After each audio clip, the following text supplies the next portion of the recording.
ದೇವರು ಪ್ರೀತಿಸುವ ಪ್ರೀತಿಯ ಬಿಗ್ ಜೆ ಟಿ ವಿ ಪ್ರಿಯ ವೀಕ್ಷಕರಿಗೆ ನಮ್ಮ ಕರ್ತನಾದ ಯೇಸು ಕ್ರಿಸ್ತನ ಹೆಸರಿನಲ್ಲಿ ನಿಮ್ಮನ್ನು ವಂದಿಸಿ ಸ್ವಾಗತ ಬಯಸ್ತಿದ್ದೇವೆ. ಬನ್ನಿರಿ, ಇಂದು ನಾವು ಒಟ್ಟಾಗಿ ದೇವರ ವಾಕ್ಯವನ್ನು ಅಧ್ಯಯನ ಮಾಡಿಕೊಡೋಣ. ಪರಲೋಕದಲ್ಲಿ ದೇವರ ವಾಕ್ಯ ಶಾಶ್ವತವಾಗಿ ಸ್ಥಾಪಿಸಲ್ಪಟ್ಟಿದೆಯಂತೆ. ಕೀರ್ತನೆ 119:89 ವಚನ. ಹಾಗಾದರೆ ಪರಲೋಕ ಹೋದ ಮೇಲೆ ಕೂಡ ದೇವರ ವಾಕ್ಯವನ್ನೇ ನಾವು ಸ್ಟಡಿ ಮಾಡಿಕೊಳ್ಳಲಿಕ್ಕಿದ್ದೇವೆ. ಹಗಲಿರಳು ದೇವರ ವಾಕ್ಯವನ್ನು ನಾವು ಧ್ಯಾನಿಸುವಾಗ ಕೀರ್ತನೆ 1:1 ಹೇಳಲಾಗಿದೆ, ಅಂಥವರು 3ನೇ ವಚನ ಪ್ರಕಾರವಾಗಿ ಕೃತಾರ್ಥರಾಗುವರು. ಫಲಭರಿತರಾದಂಥ ಒಂದು ಜೀವನ, ಸಕ್ಸಸ್ಫುಲ್ ಲೈಫ್. ಯಾಕೆ? ರಾತ್ರಿ ಹಗಲು ದೇವರ ವಾಕ್ಯವನ್ನು ಧ್ಯಾನ ಮಾಡುವುದು. ಸ್ವಲ್ಪ ಅಂಥ ಒಂದು ಅವಕಾಶ ನಮಗೆ ಸಿಕ್ಕಿದೆ. ಅದಕ್ಕಾಗಿ ದೇವ್ರಿಗೆ ಸ್ತೋತ್ರವಾಗಿ ಇಂದು ನಾವು ಅಧ್ಯಯನ ಮಾಡಿಕೊಳ್ಳಿರುವಂಥ ಅಧ್ಯಯನ ಯೆಶಾಯನ ಗ್ರಂಥ, ದ ಬುಕ್ ಆಫ್ ಐಸಾಯಾ, ಚಾಪ್ಟರ್ 62, 62ನೇ ಅಧ್ಯಾಯ. 62ನೇ ಅಧ್ಯಾಯ ಯೆಶಾಯನ ಗ್ರಂಥದಲ್ಲಿ 22 ದೇವರ ಕೃತ್ಯಗಳನ್ನು ನಾವು ನೋಡಿಕೊಳ್ಳಬಹುದು. 22 ಆ್ಯಕ್ಟ್ಸ್ ಆಫ್ ಗಾಡ್. ದೇವರು ಏನೇನು ಮಾಡ್ತಿದ್ದಾರೆ ಎಂಬುದಾಗಿ ಇರುವಂಥ 12 ವಚನಗಳಲ್ಲಿ 22 ದೇವರ ಕೃತ್ಯಗಳನ್ನು ಒಂದೊಂದಾಗಿ ನಾವು ನೋಡಿಕೊಳ್ಳೋಣ. ಬನ್ನಿರಿ. ಮೊದಲನೇದಾಗಿ ಚೀಯೋನಿನ 62ನೇ ಅಧ್ಯಾಯ 1ನೇ ವಚನ. ಚೀಯೋನಿನ ಧರ್ಮವು ಪ್ರಕಾಶಗೊಳ್ಳುವ ತನಕ ಅಂತ ನೋಡುವಾಗ, ಚೀಯೋನಿನ ನೀತಿ ಪ್ರಕಾಶಗೊಳ್ಳುವ ತನಕ ಅಂತ ಹೇಳ್ಬಿಟ್ಟು ನೋಡುವಾಗ, ಅಷ್ಟರ ತನಕ ದೇವರು ಮೌನವಾಗಿರೋದಿಲ್ಲ ಅಂತ್ರಿ. ಹಾಗಾದರೆ ಚೀಯೋನಿನ ಧರ್ಮ ಅದು ಮೊದಲನೇ ದೇವರ ಕೃತ್ಯ, ದ ರೈಚಸ್ನೆಸ್ ಆಫ್ ಝಾಯನ್. ಚೀಯೋನಿನ ಧರ್ಮ ಅಂತಿದೆ, ನೀತಿ ಅಂತ ಕೂಡ ನಾವು ಹೇಳಬಹುದು. ದ ರೈಚಸ್ನೆಸ್ ಆಫ್ ಝಾಯನ್ ಅಂತ ಹೇಳಿದರೆ ಸಭೆ, ನಾವು ದೇವಜನರು.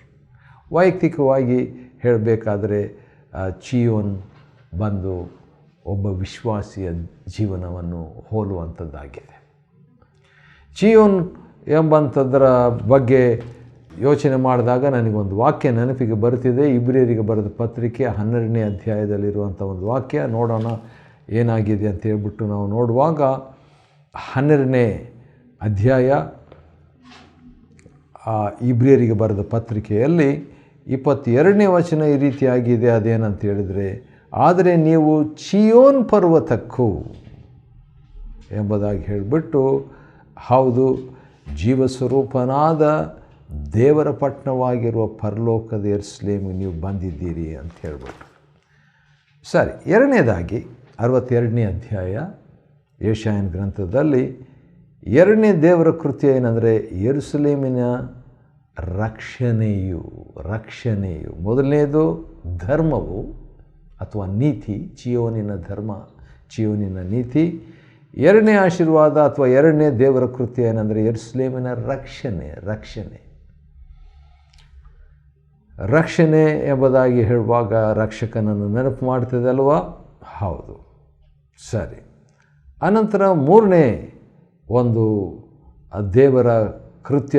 ಇವೆರಡು ವಿಷಯಕ್ಕೆ ನಾನು ಒಂದು ಮಾತು ಹೇಳಬೇಕಾಗ್ತದೆ. ಅದೇನೆಂದರೆ, ಚೀಯೋನಿನ ನೀತಿ ಪ್ರಕಾಶವಾಗುವ ತನಕ, ಯೆರೂಸಲೇಮಿನ ರಕ್ಷಣೆಯು ಪ್ರಜ್ವಲಿಸುವವರೆಗೆ ನಾನು ಮೌನವಾಗಿರೇನೋ. ದೇವರು ಮೌನವಾಗಿರೋದಿಲ್ಲ ಅಂತೆ. ವಾವ್, ಎಂಥ ಮಾತಿದು!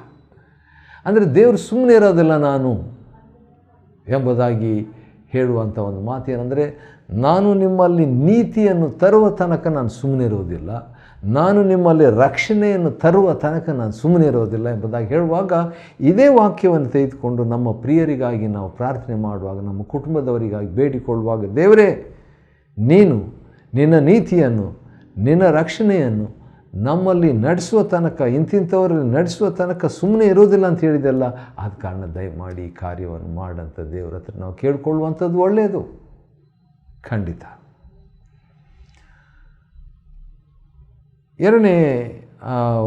ಎರಡು ದೇವರ ಕೃತ್ಯಗಳು ನಾವು ನೋಡಿದ್ವಿ. ಮೂರನೇ ದೇವರ ಕೃತ್ಯ ಏನಂತ ಹೇಳ್ಬಿಟ್ಟು ನೋಡುವಾಗ, ಚೀಯೋನಿನ, ಇವೆಲ್ಲ ಮೊದಲನೇ ವಚನದಲ್ಲೇ ಇದೆ. ಚೀಯೋನಿನ ಹಿತವನ್ನು ಲಕ್ಷಿಸುತ್ತಿರುವೆನು.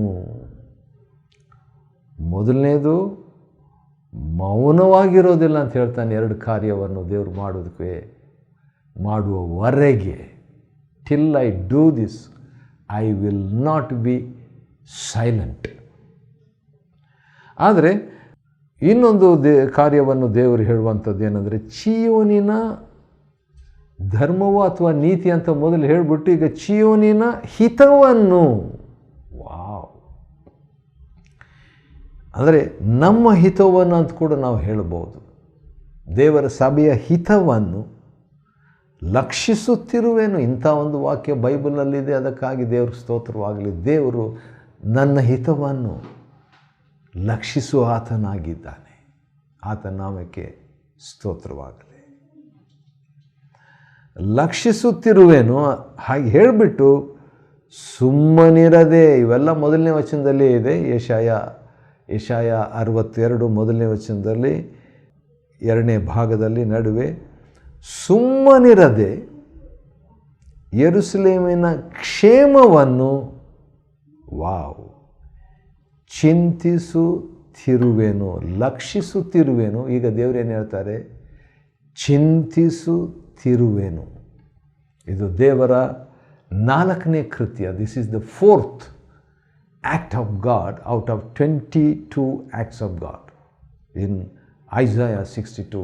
ಯೆಶಾಯ 62ನೇ ಅಧ್ಯಾಯದಲ್ಲಿ ದೇವರ 22 ಕೃತ್ಯಗಳಲ್ಲಿ 4 ಕೃತ್ಯಗಳನ್ನಷ್ಟೇ ನಾವು ನೋಡಿಕೊಂಡಿದ್ವಿ. ದೇವರು ನೋಡ್ರಿ, ನಾನು ಮೌನವಾಗಿರೋದಿಲ್ಲ, ನಾನು ಲಕ್ಷಿಸುತ್ತಿರುವೆನು, ಸುಮ್ಮನಿರೋದಿಲ್ಲ, ನಾನು ಚಿಂತಿಸುತ್ತಿರುವೆನು. ಒಂದು ವಾಕ್ಯ ನನಗೆ ಓದಬೇಕು ಅನ್ನಿಸ್ತದೆ. ಮೊದಲನೇ ಪೇತ್ರ 5ನೇ ಅಧ್ಯಾಯದಲ್ಲಿ ಅದೇನಂತ ಹೇಳಿದರೆ, ಈ ರೀತಿಯಾಗಿ ಆ ವಾಕ್ಯ ಇದೆ. 7ನೇ ವಚನದಲ್ಲಿ, ನಿಮ್ಮ ಚಿಂತೆಯನ್ನೆಲ್ಲ ಆತನ ಮೇಲೆ ಹಾಕಿರಿ. ಯಾಕೆ? ಆತನು ನಿಮಗೋಸ್ಕರ ಚಿಂತಿಸುತ್ತಾನೆ. ವಾವ್! ಯೆಶಾಯ 62ನೇ ಅಧ್ಯಾಯದಲ್ಲಿ ಮತ್ತೆ ನಾವು ನೋಡ್ಕೊಳ್ಳೋಣ. ದೇವರು ನಮಗೋಸ್ಕರವಾಗಿ ಚಿಂತಿಸುತ್ತಾ ಇರುವುದರಿಂದ ನಾವು ಚಿಂತಿಸಬೇಕಾಗಿಲ್ಲ. ಇನ್ನೊಂದು ಸಾರಿ ಆ ಮಾತು ಹೇಳ್ತೀನಿ. Because God is concerned about us, we need not worry about ourselves. ದೇವರು ನಮ್ಮ ವಿಷಯದಲ್ಲಿ ಚಿಂತಿಸ್ತಾ ಇರೋದರಿಂದ ನಾವು ನಮ್ಮ ವಿಷಯದಲ್ಲಿ ಚಿಂತಿಸುವಂಥ ಅವಶ್ಯಕತೆ ಇಲ್ಲ. ಸರಿ, 5ನೇದಾಗಿ 2ನೇ ವಚನದಲ್ಲಿ ಈಗಾಗಲೇ 4 ದೇವರ ಕೃತ್ಯಗಳನ್ನು ಮೊದಲನೇ ವಚನದಲ್ಲಿ ನೋಡಿದ್ವಿ, ಯೆಶಾಯ 62ರಲ್ಲಿ. ಈಗ 2ನೇ ವಚನದಲ್ಲಿ ನಾವು ನೋಡುವುದಾದರೆ ದೇವರ 5ನೇ ಕೃತ್ಯವನ್ನು ನೋಡ್ತೇವೆ. ಅದೇನೆಂದರೆ, ಯೆಹೋವನ ಬಾಯಿ ನೇಮಿಸಿದ ಎಂಬ ಮಾತಿದೆ. ಅದು ದೇವರ 5ನೇ ಕೃತ್ಯ. ಇನ್ನೊಂದು ಸಾರಿ ಹೇಳ್ತೀನಿ, ಯೆಹೋವನ ಬಾಯಿ ನೇಮಿಸಿದ ಹೊಸ ಹೆಸರು ನಿನಗೆ ದೊರೆಯುವುದು. ಯಾರು ನೇಮಿಸಿದ್ದು? ಹೌದು, ಒಬ್ಬ ವ್ಯಕ್ತಿ ಕುಟುಂಬದವ್ರು ನೇಮಿಸಿದರೆ ಅದು ದೊಡ್ಡ ವಿಷಯ. ಒಂದು ಜಿಲ್ಲಾಧಿಕಾರಿಗಳು ನೇಮಿಸಿದರೆ ಅದು ದೊಡ್ಡ ವಿಷಯ. ರಾಷ್ಟ್ರದ ವ್ಯಕ್ತಿಯೇ ನೇಮಿಸಿದರೆ ಇನ್ನೂ ದೊಡ್ಡ ವಿಷಯ. ಆದರೆ ದೇವರು ನೇಮಿಸಿರುವಾಗ ಅದು ನಿಶ್ಚಯವಾಗಿ ದೊಡ್ಡ ವಿಷಯ ಅಂತ ನಾವು ಹೇಳಬೇಕಾಗ್ತದೆ. ಸರಿ, 6ನೇದಾಗಿ 6ನೇ ಕೃತ್ಯ, 22 ದೇವರ ಕೃತ್ಯಗಳಲ್ಲಿ 6ನೇ ಕೃತ್ಯವನ್ನು ನಾವು ನೋಡ್ತಿದ್ವಿ. ಯೆಶಾಯ 62ನೇ ಅಧ್ಯಾಯ 3ನೇ ವಚನದಲ್ಲಿ, ನೀನು ಯೆಹೋವನ ಕೈಯಲ್ಲಿ, ಯಾರ ಕೈಯಲ್ಲಿ? ಯೆಹೋವನ ಕೈಯಲ್ಲಿ. ಯೆಹೋವನ ಅಂತ ಹೇಳಿದರೆ ವಿಮೋಚನ ಕಾಂಡ 3:14 ಪ್ರಕಾರವಾಗಿ ಇರುವಾತನೇ ಆಗಿರುವಾತನು.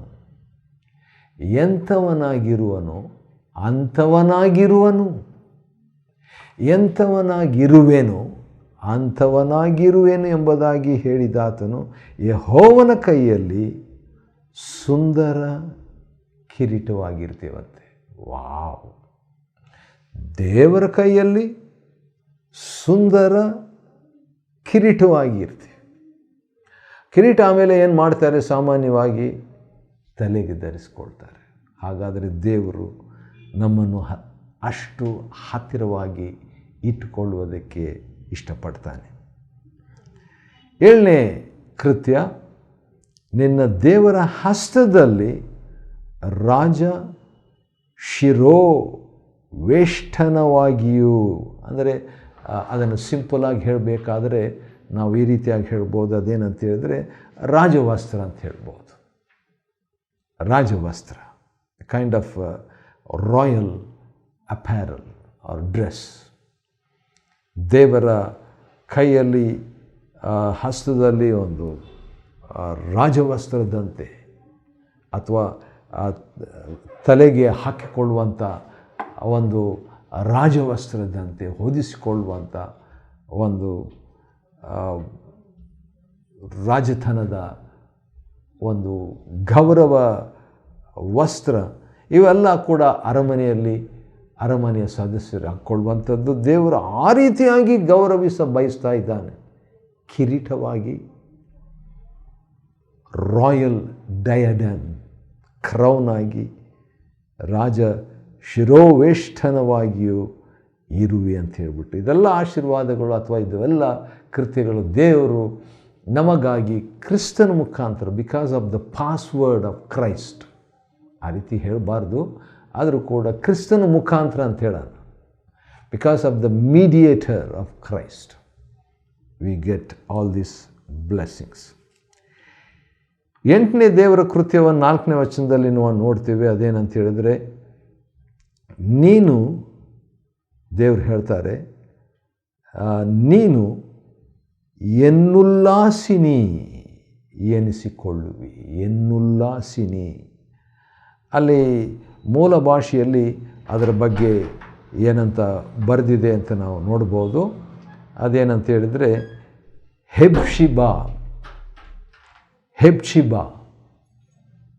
ಹಾಗಾದರೆ ದೇವರು ಏನು ಹೇಳ್ತಿದ್ದಾರೆ? ನೀನು ನನ್ನ ಹೆಬ್ಷಿಬಾವಾಗಿರ್ತೀಯ.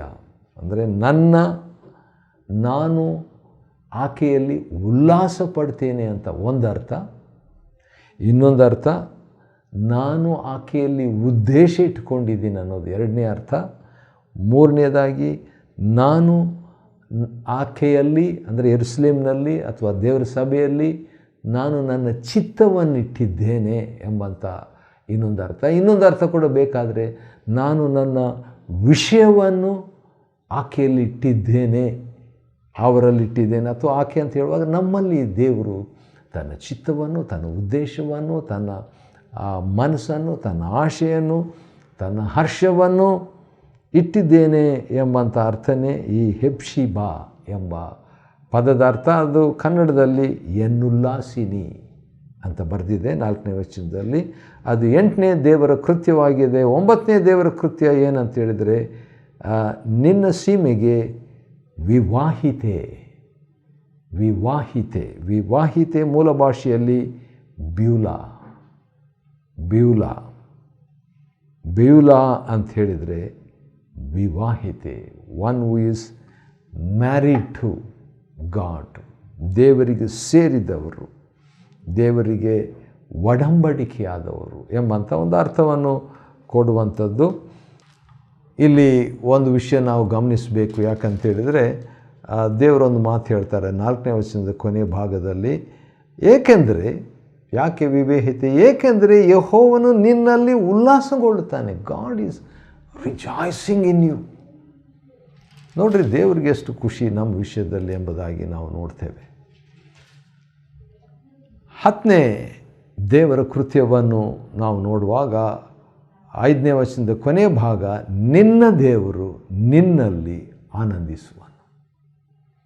ಇದು ದೇವರ 10ನೇ ಕೃತ್ಯ. ಅದೇನೆಂದರೆ, ದೇವರು ಎಂಥ ದೇವರು? ನಿನ್ನ ದೇವರು ನಿನ್ನಲ್ಲಿ ಆನಂದಿಸುವನು ಎಂಬುದಾಗಿ. 6ನೇ ವಚನದಲ್ಲಿ ದೇವರ 11ನೇ ಕೃತ್ಯ ಇದೆ. ಅದೇನೆಂದರೆ, ನಾನು ನಿನ್ನ ಪೌಳಿ ಗೋಡೆಗಳಲ್ಲಿ ಕಾವಲುಗಾರರನ್ನು ನೇಮಿಸಿದ್ದೇನೆ. ಯೆರೂಸಲೇಮ್ ಪಟ್ಟಣ ಸುತ್ತಲೂ ಗೋಡೆ, ದೊಡ್ಡ ಗೋಡೆ, ಪೌಳಿ ಗೋಡೆ. ಅಲ್ಲಿ ಕಾವಲುಗಾರರನ್ನು ನೇಮಿಸಿದ್ದು ಯಾರಂದರೆ ಆ ಸರ್ಕಾರದವರು, ಆ ರಾಜನ ಯಾರಾದರೂ ಇದ್ದರೆ. ಆದರೆ ದೇವರು ಏನು ಹೇಳ್ತಾರೆ ಇಲ್ಲಿ, ನಾನೇ ನೇಮಿಸಿದ್ದು. ಹಾಗಾದರೆ ಗೋಡೆಯನ್ನು, ಆ ಪಟ್ಟಣವನ್ನು ಕಾಯುವಂಥ ಒಂದು ಕೃತ್ಯವನ್ನು ದೇವರು, the act of protection, guarding, safe guarding. ನೋಡ್ರಿ, ದೇವರು ಎಷ್ಟು ಚೆನ್ನಾಗಿ ನೋಡ್ಕೊಳ್ತಾನೆ ತನ್ನ ಜನರನ್ನು ಎಂಬುದಾಗಿ. ಮತ್ತು 7ನೇ ವಚನದಲ್ಲಿ ಇನ್ನೊಂದು ಮಾತು ಈ ರೀತಿಯಾಗಿದೆ. 12ನೇ ವಚನ, ಯೆಹೋವನಿಗೆ ಜ್ಞಾಪಿಸುವವರೇ. ದೇವರಿಗೆ ಯಾರು ಜ್ಞಾಪಕ ಮಾಡುವಂಥದ್ದು ಬೇಕಾಗಿಲ್ಲ. ಆದರೂ ಕೂಡ ದೇವರು ಅವರ ಒಂದು ಪೊಸಿಷನ್ನ ಉಪಯೋಗ ಮಾಡಿಕೊಂಡು, ಅಂದರೆ ನನಗೆ ಪ್ರೇಯರ್ ಮಾಡುವಂಥವರೇ ಅಂತ ಹೇಳನ್ರಿ. ದೇವರು ಹೇಳೋದು, ನನಗೆ ಪ್ರಾರ್ಥನೆ ಮಾಡುವಂಥವರೇ. ಹೌದು, ಅಂಥವ್ರ ವಿಷಯದಲ್ಲಿ ನೋಡುವಾಗ ಹಗಲಿರುಳು ಅವರು ಆ್ಯಕ್ಟಿವ್ ಆಗಿರ್ತಾರೆ, ಮೌನವಾಗಿರೋದಿಲ್ಲ. ಅಂಥವರಿಗೆ ಆ ರೀತಿಯಾಗಿ ದೇವರು ಹೇಳಿಬಿಟ್ಟು ಒಂದು ಮಾತು ಈ ರೀತಿಯಾಗಿದೆ. ಅದೇನಂತ ಹೇಳಿದ್ರೆ 13ನೇ ಒಂದು ದೇವರ ಕೃತ್ಯ, ಆತನು ಯೆರೂಸಲೇಮನ್ನು ಭದ್ರಪಡಿಸಿ ಲೋಕ ಪ್ರಸಿದ್ಧಿಗೆ, ಭಾಳ ಚಿಕ್ಕ ರಾಷ್ಟ್ರ, ಆದರೆ ಅದು ಲೋಕ ಪ್ರಸಿದ್ಧಿಗೆ ಬರುವಂಥ ಒಂದು ರಾಷ್ಟ್ರವಾಗಿದೆ. ಇಡೀ ಲೋಕ ಟಿ ವಿ ಮಾಧ್ಯಮಗಳಲ್ಲಿ ಇಸ್ರಾಯೇಲರ ಕುರಿತಾಗಿ ಆಲ್ಮೋಸ್ಟ್ ಪ್ರತಿ ವಾರ ಏನೋ ಒಂದು ಸುದ್ದಿ ಬಂದೇ ಬರುವಂಥದ್ದಾಗಿದೆ. ಆ ರೀತಿಯಾಗಿ ಹೇಳಿಬಿಟ್ಟು ಲೋಕ ಪ್ರಸಿದ್ಧಿಗೆ ತರುವ ತನಕ ನಿಮಗೆ ವಿರಾಮವಿಲ್ಲದಿರಲಿ ಅಂತ ದೇವರು ಹೇಳಿಬಿಟ್ಟು, ಆನಂತರ ಆತನಿಗೂ ವಿರಾಮ ಕೊಡದಿರ್ರಿ, ಆತನಿಗೂ ವಿರಾಮ ಕೊಡದಿರಿ. ಅಂದರೆ ದೇವ್ರಿಗೆ ರೆಸ್ಟ್ ಕೊಡಬಾರ್ದಂತೆ. ನೀವು ರೆಸ್ಟ್ ತಗೋಬೇಡ್ರಿ. ದೇವ್ರು ಹೇಳ್ತಾರೆ, ನನಗೂ ರೆಸ್ಟ್ ಕೊಡಬೇಡ್ರಿ. ದೇವರಿಗೆ ರೆಸ್ಟ್ ಬೇಕಾಗಿಲ್ಲ. ಯಾಕಂದರೆ ಇಸ್ರಾಯೇಲರನ್ನು ಕಾಯುವ ಆತನು ತೂಕಡಿಸುವುದಿಲ್ಲ, ನಿದ್ರಿಸುವುದೂ ಇಲ್ಲ. ಆದರೂ ಕೂಡ ಆತನೇನು ಹೇಳ್ತಾನೆ, ನೀವು ಆ್ಯಕ್ಟಿವ್ ಆಗಿರ್ರಿ, ನಾನು ಆ್ಯಕ್ಟಿವ್ ಆಗಿರ್ತೀನಿ. ನೀವು ಕೃತ್ಯ ಮಾಡಿರಿ, ನಾನು ಕೃತ್ಯ ಮಾಡ್ತೀನಿ. ಇಬ್ಬರು ಸೇರಿ ಕೂಡ ನಾವು ಕೃತ್ಯವನ್ನು ಮಾಡೋಣ ಎಂಬುದಾಗಿ. ಮುಂದೆ ಆ ರೀತಿಯಾಗಿ ನಾವು ಓದುವಾಗ 15ನೇ ದೇವರ ಕೃತ್ಯವನ್ನು ನಾವು ನೋಡ್ತೀವಿ. ಆತನ ಬಲಗೈ ಅಂತ ಬರೆದಿದೆ. 15ನೇ ದೇವರ ಕೃತ್ಯ 8ನೇ ವಚನದಲ್ಲಿ. ಆಮೇಲೆ ತನ್ನ ಭುಜ ಬಲದ ಮೇಲೆ, ಆತನ ಭುಜದ ಬಗ್ಗೆ ಬರೆದಿದೆ. ಆಶ್ಚರ್ಯ ಅಲ್ವಾ? ಆನಂತರ ಅದಕ್ಕಾಗಿ ದೇವರನ್ನು ಸ್ತುತಿಸ್ತಾರೆ. ಮತ್ತು 17ನೇದಾಗಿ ಆತನ ಪವಿತ್ರಾಲಯದ ಬಗ್ಗೆ 9ನೇ ವಚನದಲ್ಲಿ ನಾವು ನೋಡ್ತೇವೆ. ಮತ್ತು 11ನೇ ವಚನದಲ್ಲಿ ಆತನ ದಯಪಾಲಿಸುವಿಕೆಯ ಬಗ್ಗೆ, ನಿನ್ನ ರಕ್ಷಣೆಯು ಸಮೀಪವಾಯಿತು ಅಂತ ಹೇಳ್ಬಿಟ್ಟು ಆತನ ದಯಪಾಲಿಸುವ ಬಹುಮಾನದ ಬಗ್ಗೆ ನಾವು ನೋಡ್ತೇವೆ. ಮತ್ತು ಆತನು ಅನುಗ್ರಹಿಸುವ ಪ್ರತಿಫಲ 11ನೇ ವಚನದ 2ನೇ ಭಾಗದಲ್ಲಿ 19ನೇ ದೇವರ ಕೃತ್ಯ, ಆತನು ಅನುಗ್ರಹಿಸುವ ಪ್ರತಿಫಲ. ದೇವರು ನೋಡ್ರಿ ಯಾವಾಗಲೂ ಕೊಡುವ ಆತನಾಗಿದ್ದಾನೆ. ಮತ್ತು ಏನು ಕೊಟ್ಟಿದ್ದಾನೆ? ಯೆಹೋವನು ಭೂಮಿಯ ಕಟ್ಟಕಡೆವರೆಗೆ ಅಪ್ಪಣೆ ಮಾಡಿದ್ದಾನೆ. ಯಾಕಂದರೆ ಭೂಮಿ ದೇವ್ರಿಗೆ ಸೇರಿದ್ದು. ಕೀರ್ತನೆ 24:1. ಆದ ಕಾರಣ ಭೂಮಿಯ ಕಟ್ಟಕಡೆಗೆ ಆತನು ಅಪ್ಪಣೆ ಮಾಡಿದ್ದಾನೆ.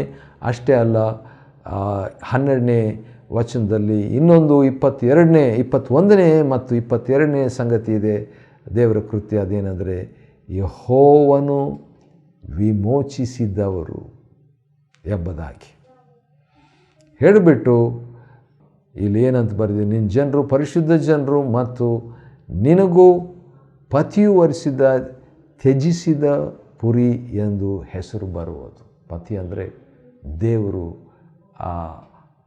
ಕಮಿಟ್ ಆಗಿದ್ದಾನೆ, ಒಡಂಬಡಿಕೆ ಮಾಡಿಕೊಂಡಿದ್ದಾನೆ ಎಂಬುದನ್ನು ಸೂಚಿಸುವಂಥದ್ದು. ಆಶ್ಚರ್ಯ. ಯೆಶಾಯನ ಗ್ರಂಥ 62ನೇ ಅಧ್ಯಾಯವನ್ನು ಅಧ್ಯಯನ ಮಾಡಿಕೊಳ್ಳುವಂತೆ ದೇವರು ಕೊಟ್ಟ ಕೃಪೆಗಾಗಿ ಆತನಿಗೆ ಸ್ತೋತ್ರವಾಗಲಿ. ದೇವರು ನಿಮ್ಮನ್ನು ಆಶೀರ್ವದಿಸಲಿ.